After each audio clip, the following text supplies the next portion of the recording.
Good morning. These are your Nassau Guardian highlights for Wednesday, December 24th, 2025. Brought to you by Your Daily Bahamas headlines, especially for people on the go and those who are visually impaired. Please don't forget to like, share, and follow our Facebook, YouTube, and WhatsApp channels. We begin this morning with a significant national development out of Grand Bahama, just as the country heads into the Christmas holiday. Staff at the Grand Lucayan Resort, who had not been paid since November, finally received their outstanding wages on Monday.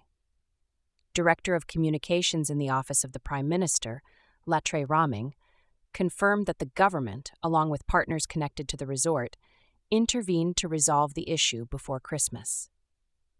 Raming said the government was pleased to bring relief to workers and their families, especially amid growing public concern in Grand Bahama. However, questions remain unanswered. The government has not disclosed who ultimately covered the payments, and it has been confirmed that the government is still carrying the resort's expenses, despite announcing earlier this year that those costs would be assumed by the developer. Prime Minister Philip Davis is expected to give a comprehensive national address in the new year, outlining the status of the Grand Lucayan project, including how it fits into the broader economic strategy for Grand Bahama. In national cultural news, Junkanoo groups across New Providence are in high gear, putting final touches on their costumes ahead of the Boxing Day and New Year's Day parades. Reigning champions, the Shell Saxon Superstars, say expectations are high as they aim to defend their title, while One Family Junkanoo and community organization promises an organized, energetic presentation under the theme 1001 Arabian Nights, Tales of Mystery and Magic. Despite controversies surrounding the transition of parade management to the National Junkanoo Committee, group leaders say they remain focused on delivering a memorable show for the Bahamian people.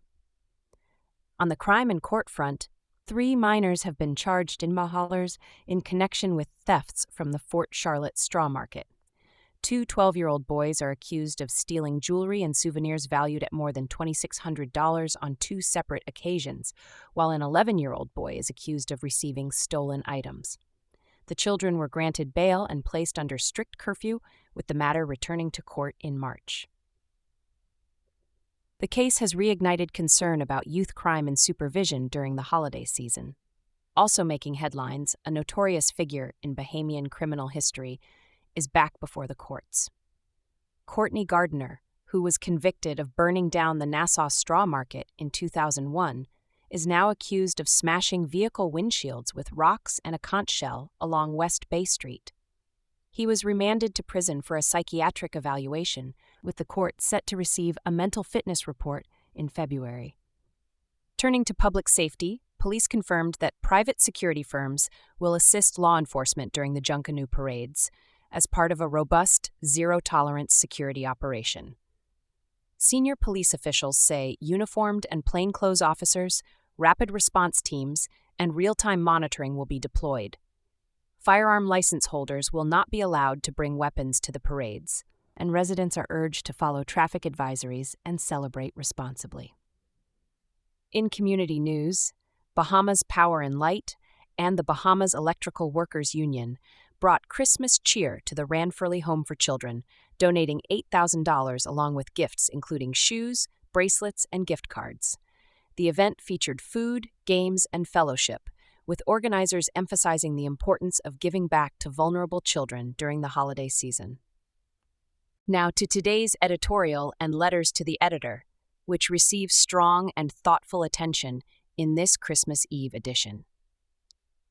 The Guardian's editorial reflects on the meaning of the season, acknowledging that while many are celebrating with family and abundance, others are mourning loss or struggling to make ends meet. The newspaper reaffirms its commitment to accuracy, accountability, and ethical journalism, particularly at a time when misinformation is widespread. The editorial underscores that issues such as the high cost of living, violent crime, access to healthcare, and corruption will remain front and center in the Guardian's reporting in the new year. It stresses that credible information, fair analysis, and responsible debate are essential to national stability, and recommits the paper to being a trusted source for Bahamians at home and abroad. The letters to the editor expand sharply on these themes. One powerful letter describes the growing wealth gap in the Bahamas as a national emergency, warning that economic growth on paper means little if ordinary Bahamians cannot afford housing, food, or basic necessities. The writer calls for concrete action, including monthly cost of living reports, an aggressive affordable housing strategy, and stronger pathways to ownership rather than permanent renting. Another letter sharply criticizes what the writer calls media hypocrisy and political interference, accusing the government of undermining press independence while publicly claiming to support it. Concerns are raised about the politicization of state media and the erosion of public trust. A further letter condemns the rise of toxic political discourse on social media, urging leaders to speak out consistently against slander, character assassination, and the misuse of influence. The writer warns that unchecked verbal attacks are damaging reputations, families, and the moral fabric of the country, and calls for higher standards of accountability and decency in public life. Together, the editorial and letters strike a reflective but urgent tone, reminding readers that truth, fairness, and compassion matter, especially during the Christmas season. Those are your Nassau Guardian highlights for this Wednesday, December 24th, 2025. As we close, remember this quote: "Staying informed is one of the greatest gifts we give ourselves and our nation." From all of us, have a Merry Christmas and a happy, healthy, and successful New Year. Enjoy your day, be blessed, and be a blessing.